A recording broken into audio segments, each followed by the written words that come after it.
बिस्मिल्लाहिर्रहमानिर्रहीम। अस्सलामु अलैकुम वरहमतुल्लाहि वबरकातुहू। जज़ल्लाहु अन्ना सय्यदना मुहम्मद अम्माहु व अहलुहु। मेरे नाज़रीन, उम्मीद है आप खैरियत से होंगे। आज की जो मेरी वीडियो है उसका टाइटल और मौजू ये है कुर्बानी के मसाइल। पहली वीडियो में मैंने आपको बताया था कुर्बानी किसके ऊपर वाजिब है। आज बताऊंगा कि आप जानवर ख़रीदने जाते हैं तो कौन सा जानवर ख़रीदना चाहिए आपको और कौन सा नहीं लगता, और ऐबदार जानवर कौन सा होता है। ऐबदार जानवरों का हुक्म। जो जानवर अंधा हो या ऐसा काना हो कि उसकी आँख की एक तिहाई या उससे ज़्यादा बीनाई ख़त्म हो गई हो, तो इसको कैसे चेक करें। जब आप जानवर ख़रीदने जाते हैं तो जानवर की जो आंखें हैं उसके आगे अपने हाथ को करीब करके लहराएंगे ना ऐसे। अगर वो आंखें झपक रहा है तो समझ लें उसकी आंखें ठीक हैं, वो अंधा नहीं है। और अगर दूसरी बात चेक करनी है कि ये इसकी रोशनी कितनी गई है, कितने हिस्से गई है। मेरे नाज़रीन, अगर आपको जानवर ख़रीदते वक्त लगे कि ये जो काना है या ऐबदार है, आप उसको छोड़ दें, आप उसको बिल्कुल ना लें। और दूसरी बात ये है कि अगर उसका कान है एक तिहाई या एक तिहाई से ज़्यादा, एक तिहाई का मतलब ये है एक तिहाई हो, उससे अगर कम कटा हो तो फिर जायज़ है। अगर एक तिहाई हो या एक तिहाई से ज़्यादा हो तो उसकी कुर्बानी जायज़ नहीं है। ये आप उसका कान देख सकते हैं।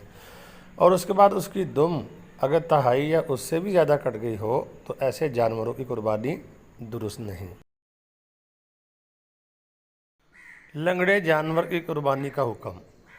जो जानवर इतना लंगड़ा है कि सिर्फ 3 पाँव से चलता है, यानी एक पाँव ज़मीन के ऊपर रखता ही नहीं है, चौथा पाँव रख ही नहीं सकता, या चौथा पाँव रखता है लेकिन उससे चल नहीं सकता, उसकी भी कुर्बानी दुरुस्त नहीं है।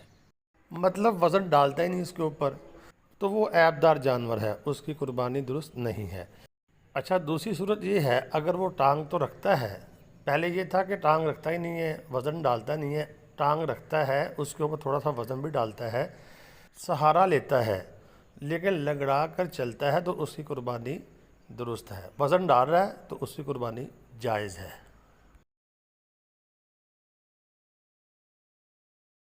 दुबला और मरियल जानवर, यानी कमज़ोर बिल्कुल ही, जिसकी हड्डियों में गूदा बिल्कुल ना रहा हो, उसकी कुर्बानी दुरुस्त नहीं है। मामूली दुबला और कमज़ोर हो तो उसमें कोई हर्ज नहीं, यानी ऐसा ना हो कि वो चल के यानी कि कुर्बान गाह तक भी न जा सके। तो अगर कमज़ोर है, थोड़ा कमज़ोर है, तो उसकी कुर्बानी जायज़ है। बिल्कुल मरियल और बिल्कुल यानी कि कमज़ोर जानवर की कुर्बानी जायज़ नहीं है। बेहतर ये है कि मोटे ताज़े जानवर की कुर्बानी की जाए, वो ज़्यादा बेहतर है। अब जिस जानवर के दांत ना हो उनके बारे में क्या हुक्म है। जिस जानवर के दांत बिल्कुल ना हो उसकी कुर्बानी दुरुस्त नहीं है। अगर दांत है ही नहीं बिल्कुल तो उसकी कुर्बानी जायज़ नहीं है। तो अगर ऐसा है कि जो उसके टोटल दांत हैं उनमें से जो दांत गिरे हैं वो ज़्यादा हैं और मुंह में कम है, तब भी कुर्बानी जायज़ नहीं। और तीसरी सूरत ये है कि जितने मुंह में दांत होते हैं, अगर ज़्यादा दांत मुंह के अंदर हैं और कम गिरे हैं तो ऐसे जानवर की कुर्बानी जो है वो जायज़ है। तो अब जिस जानवर के पैदाइश से कान नहीं है उसकी भी कुर्बानी दुरुस्त नहीं है। यानी एक जानवर है उसकी पैदाइशी कान ही नहीं है तो ऐसा जानवर ऐबदार कहलाएगा, उसकी कुर्बानी दुरुस्त नहीं है। हाँ, अगर कान उसके छोटे छोटे हों तो उसकी कुर्बानी जायज़ है। अब मसला है जिस जानवर के सींग ना हो। इसमें 2 मसले हैं। पहला मसला ये है कि एक जानवर ऐसा है कि जब वो पैदा हुआ उसके सींग नहीं थे, जिसको हम कहते हैं गोना बकरा, उसकी कुर्बानी दुरुस्त है।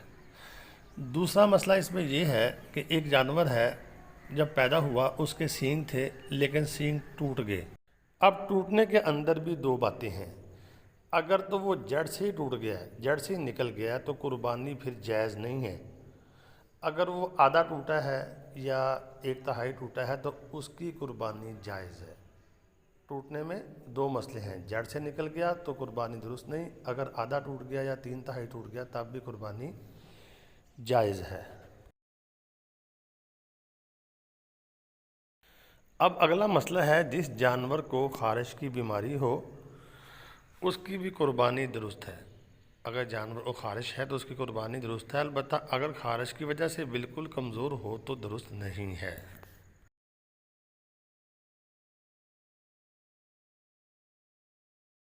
اگلا مسئلہ ہے خصی جانور کی قربانی۔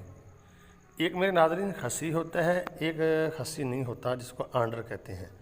خصی بکرے اور مینڈے وغیرہ کی بھی قربانی درست ہے۔ تو اگلا اور آخری مسئلہ جو آج کی ویڈیو کا وہ یہ ہے کہ اگر ایک آدمی نے قربانی کے لیے جانور خریدا، پھر اس میں کوئی عیب پیدا ہو گیا، جو پیچھے عیب بیان کیے گئے ہیں جتنے بھی، اس میں کوئی عیب پیدا ہو گیا اس کو خریدنے کے بعد، جس کی وجہ سے قربانی درست نہیں، یعنی جو میں نے عیب آپ کو بتائے ہیں پیچھے، تو خریدنے کے بعد یہ عیب پیدا ہو گیا تو اس کے بدلے دوسرا جانور خرید کر قربانی کرے۔ کون بھلا؟ جس پر قربانی واجب تھی، کیونکہ وہ صاحب مال ہے، اس کے اوپر قربانی واجب ہے، تو اس کو چاہیے کہ دوبارہ نیا جانور خریدے اور قربانی کرے۔ جو غریب آدمی ہے اس کے اوپر قربانی واجب نہیں ہے، وہ ویسے قربانی کر رہا تھا، تو اگر اس کا جانور ایسا نکل آئے تو پھر وہ اسی کو کر دے۔ تو میرے ناظرین، میں نے کچھ مسائل آج آپ کے سامنے بیان کیے ہیں۔ جب ہم جانور خریدنے جاتے ہیں تو یہ مسائل ہمیں درپیش ہوتے ہیں اور یہ ہمیں معلوم ہونے چاہیے، تو آپ بار بار ویڈیو کو دیکھیں اور سمجھیں۔ تو میرے لیے دعا ضرور کریں، اللہ رب العالمین میرا اور آپ کا حامی و ناصر ہو۔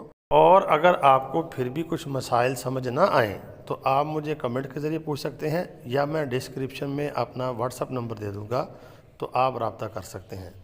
اللہ تعالیٰ میرا اور آپ کا حامی و ناصر ہو۔ السلام علیکم۔